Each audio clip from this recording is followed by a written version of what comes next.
আসসালামু আলাইকুম দর্শক, আমন্ত্রণ জানাচ্ছি beyond border sports presence dugout dialogue powered by rapid hole BD. Under nineteen world cup চলছে এবং আজকে বাংলাদেশের সাথে সুপার সিক্সের যে ম্যাচটা হতে যাচ্ছে তার প্রতিপক্ষ ইংল্যান্ড। এবং আমরা জানি যে ইংল্যান্ডের এই যে টিমটা খেলছে সেটা কিন্তু বেশ কম্পিটিটিভ একটা দল। এবং আমরা এই প্রি ম্যাচ অ্যানালাইসিসে আজকে আমাদের সাথে যুক্ত আছেন সার্টিফাইড পারফরমেন্স অ্যানালিস্ট, যার পরিচয় কিন্তু আমরা কখনো এভাবে বলিনি, কিন্তু সামি ভাই, সৈয়দ আবিদ হোসেন সামি ভাই কিন্তু সার্টিফাইড পারফরমেন্স অ্যানালিস্ট এবং বাংলাদেশের ক্রিকেটের ধারাভাষ্যকার এবং এছাড়া ক্রিকেট বোদ্ধা সব মিলে যদি বলি সৈয়দ আবিদ হোসেন সামি আমাদের আজকের এই প্রি ম্যাচ অ্যানালাইসিসে আছেন। আসসালামু আলাইকুম। ওয়ালাইকুম আসসালাম বান্না ভাই, কেমন আছেন আপনি? আলহামদুলিল্লাহ। সামি ভাই, আমরা যেটা আজকে যে কথা নিয়ে বসছি সেটা হচ্ছে যে বাংলাদেশের আন্ডার-19 ওয়ার্ল্ড কাপের সেকেন্ড পর্ব শুরু হতে যাচ্ছে আজকে, এবং যেখানে ইংল্যান্ডের সাথে বাংলাদেশ মুখোমুখি হচ্ছে। এই দুটো দল নিয়ে আপনার কাছে কি মনে হয়?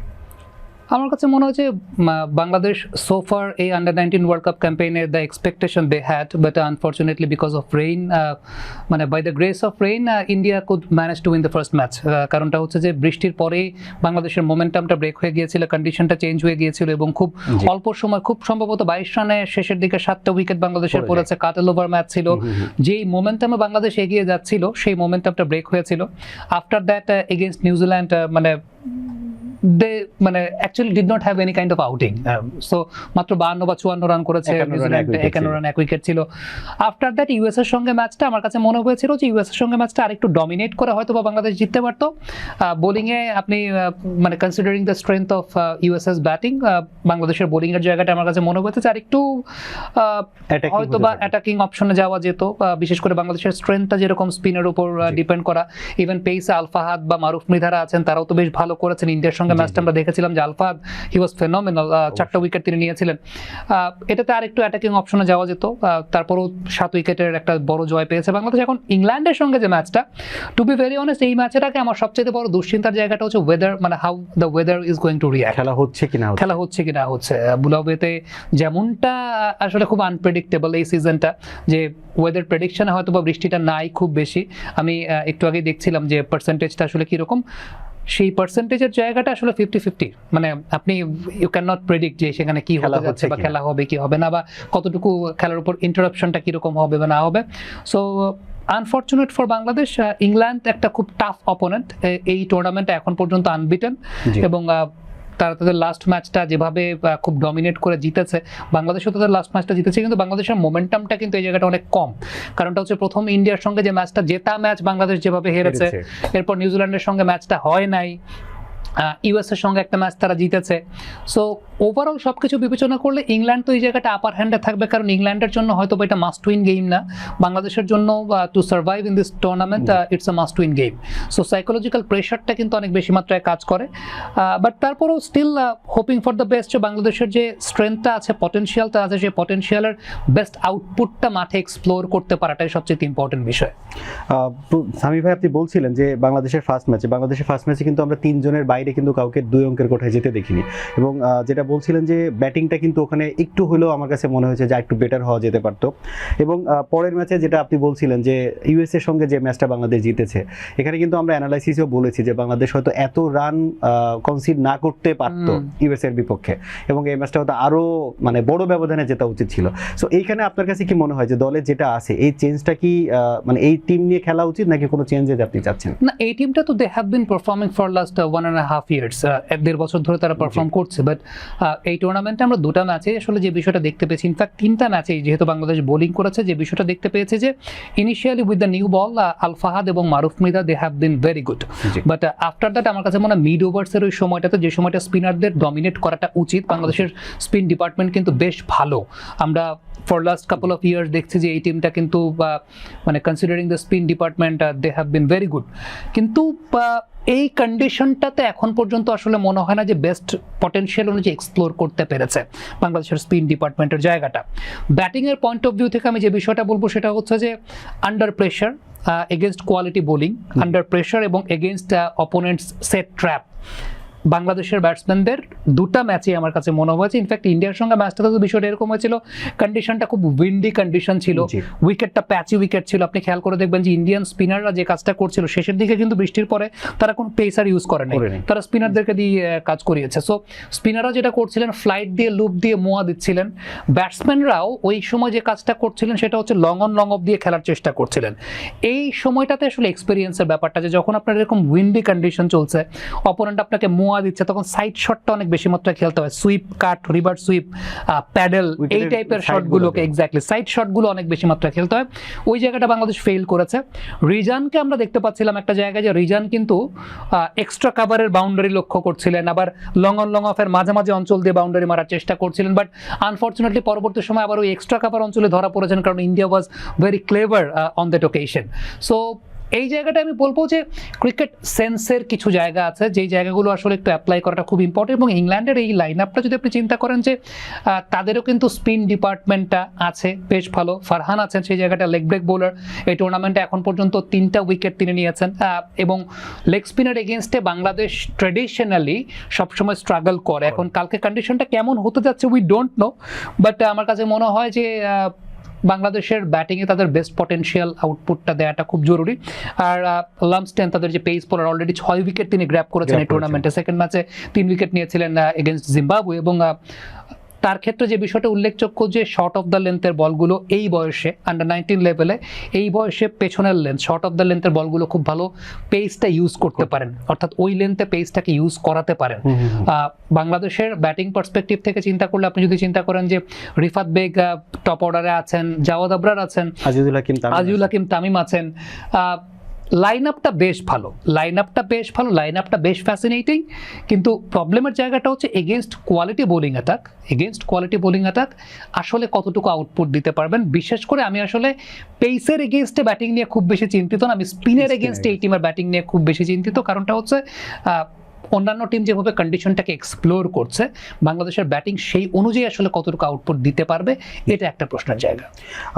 ইংল্যান্ডের কোন ব্যাটসম্যান কিংবা কোন বোলার আসলে বাংলাদেশের জন্য খুব বেশি মানে হার্মফুল হতে যাচ্ছে আপনার কাছে মনে হয়? হার্মফুল ইংল্যান্ডের ব্যাটিং ডেপথটা কিন্তু অনেক বেশি, আমি 7-8 নাম্বার পর্যন্ত ব্যাটিং ডেপথটা, এখানেই ভয়ের জায়গাটা। বাংলাদেশ কিন্তু বলটা যখন নতুন, মারুফ মিথার কথা যদি বলি বা আমি ফাহাদের কথা বলি, ওই সময়টায় তারা কিন্তু এক্সিকিউট করতে পারছে খুব ভালো, বা কন্ডিশনটাকে ইউটিলাইজ করতে পারছে খুব ভালো। সো বাংলাদেশের জন্য যেটা আসলে খুব ইম্পর্টেন্ট সেটা হচ্ছে আর্লি ব্রেক থ্রুর জায়গাটা, বিকজ টমাস রু বা বেন মায়ার্স, এই দুইজনকে আমরা কিন্তু ডিপ ব্যাটিং করতে দেখেছি। এবং লাস্ট 1 বছরে যদি আমি ইংল্যান্ড আন্ডার 19-এর এই বিষয়টা পর্যালোচনা করি, গত বছর তারা লঙ্গার ভার্সন বেশ কিছু ম্যাচ খেলেছিল এগেনস্ট ইন্ডিয়া, এগেনস্ট অস্ট্রেলিয়া, এটা তাদেরকে অনেক বেশি মাত্রায় ডিপ ব্যাটিং করতে হেল্প করেছে। দেখেন আন্ডার 19 লেভেলে বাংলাদেশ কিন্তু লঙ্গার ভার্সন ম্যাচ খেলে না, অস্ট্রেলিয়া, ইংল্যান্ড, ইন্ডিয়া এরা কিন্তু ফ্রিকোয়েন্টলি লঙ্গার ভার্সন ম্যাচ খেলে।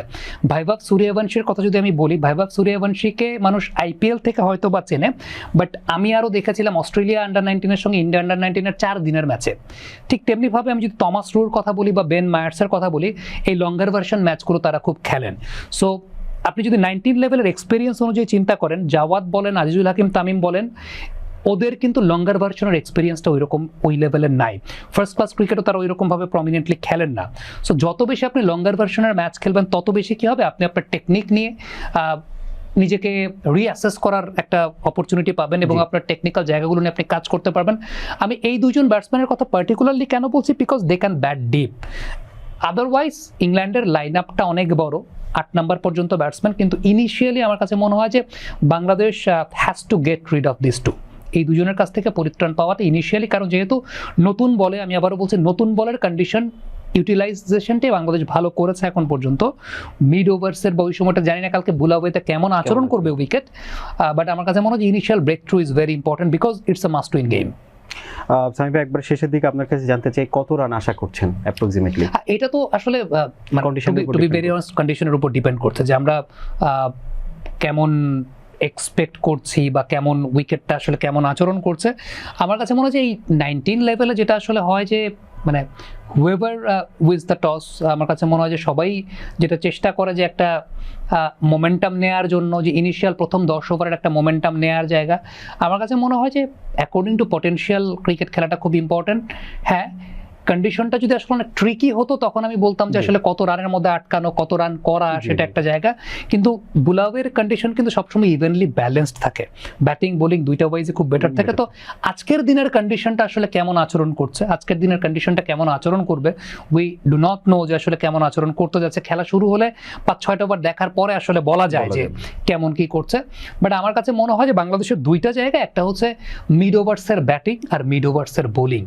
This is the concern for Bangladesh. কারণ ইনিশিয়ালি আপনি জানেন যে রিফাত বেক পটেনশিয়াল আছে, জাওয়াদ আবরার এই টাইপের বোলিং অ্যাটাকের এগেইনস্টে he can be very handy. কিন্তু once the top orders are gone, after that how the middle orders going to react, সেটা একটা প্রসঙ্গের জায়গা। আর মাঝখানে আমার কাছে মনে হয় যে এই কন্ডিশনে স্পিনটাকে এক্সপ্লোর করা, স্পিন ডিপার্টমেন্টটাকে এক্সপ্লোর করা, যেটা এর আগের দিন আমার কাছে মনে হয়েছে ইউএস এর সাথেও আমরা we gave away too many runs. আর যে জায়গাটা স্পিনারদের হয়তো আর একটু ডমিনেটিং আর একটু অ্যাটাকিং হওয়া উচিত ছিল, বা একটু অ্যাটাকিং হওয়ার জায়গা ছিল বলে আমার কাছে মনে হয়। সো ওই জায়গাটা আমার কাছে মনে হয় যে ইংল্যান্ডের এই ব্যাটিং লাইন আপে যে বিষয়টা দেখেছি, anything you are providing some rooms to the batsman, they just smashing the ball out of the park. So wicket to wicket করিডোরটা মেইনটেইন করা, কারণ 19 লেভেলে তো এই লেভেলে ব্যাটসম্যানদের আসলে খুব বেশি ইম্প্রোভাইজিং এবিলিটিও থাকে না। সো বেসিকটাতে স্ট্রিক্ট থাকা, আপনি মানে if you provide any kind of room, মানে it will give them a freebie to score their runs. So বাংলাদেশের যেটা আসলে উচিত আমার কাছে মনে হয় যে ডট বলের সংখ্যাটা বাড়ানো as a bowling unit, dot বলের সংখ্যাটা বাড়ানো, প্রেশারটাকে বজায় রাখা ওই জায়গাটাতে, because they have a very deep batting line up. So ওই জায়গাটাকে আসলে এক্সপ্লোর করা। আপনি যদি উইকেট থেকে বাড়তি কিছু আদায় করতে নাও পারেন অ্যাজ আ স্পিনার, জাস্ট বেসিকটাকে বজায় রেখে ডট বলগুলো প্রডিউস করার চেষ্টা করেন, batsman will automatically give you wickets. So এই জায়গাটা আমার কাছে মনে হয় যে বেসিক ঠিক রাখাটা খুব ইম্পর্টেন্ট। সাহেব, যদিও প্রেডিকশন করাটা খুব ডিফিকাল্ট, তারপরও সামি ভাইয়ের প্রেডিকশন কি বলছে যে কেমন? England is a very tough side to beat. এই ইংল্যান্ড টিমটা যেমন দেখছি যে they are very tough side to beat, but on a given day may the best team wins. ওই পারফরমেন্সের জায়গাটাই চিন্তা করবো যে আমি যেটা বলবো যে পারফরমেন্সের জায়গাটা মিড ওভার্স, ব্যাটিং বোলিং দুটা ক্ষেত্রে মিড ওভার্সটা ইউটিলাইজ করাটা খুব ইম্পর্টেন্ট চ্যালেঞ্জের জায়গা বাংলাদেশের জন্য। এক্স ফ্যাক্টর কাকে চিন্তা করছেন এই পুরো টিমে বাংলাদেশের? আমার কাছে মনে হয় যে considering the bowling line of England, the way they bowl, Jawad Abrar এই নেচারের বোলিং ভালো খেলেন, বা এই নেচারের বোলিং যেহেতু জাওয়াদের যে অ্যাডভান্টেজের জায়গাটা, he is a sharp timer off the ball. আপনি দেখবেন যে জাওয়াদ যে কাজটা করে সেটা হচ্ছে ইনিশিয়ালি একটা ট্রিগার মুভমেন্ট নিয়ে শাফল করে জাওয়াদ কিন্তু চতুর্থ স্টাম্পে চলে আসে। সো ইংলিশ বোলারদের একটা কমন বৈশিষ্ট্যের জায়গা হচ্ছে তারা চতুর্থ স্টাম্প থেকে পঞ্চম স্টাম্পে একটা অ্যাওয়ে গোয়িং শেপে ব্যাটসম্যানদেরকে ড্রাইভ করিয়ে, কাভার ড্রাইভ করিয়ে আউটসাইড এজ ক্যারি করানোর একটা চেষ্টা করে। জাওয়াদের অ্যাডভান্টেজ যেটা, সেটা হচ্ছে জাওয়াদ শাফল করে অটোমেটিক্যালি চলে আসে ফোর্থ স্টাম্পে। সো ওই বলগুলো জাওয়াদের জন্য কাভার ড্রাইভার না অফ ড্রাইভার হয়ে যায়। সো ফার্স্ট 10 ওভার্স আমার কাছে মনে হয় যে জাওয়াদ শুড ডমিনেট, বাট জাওয়াদের একটা দুর্বলতার জায়গা আছে আফটার 10 ওভার্স।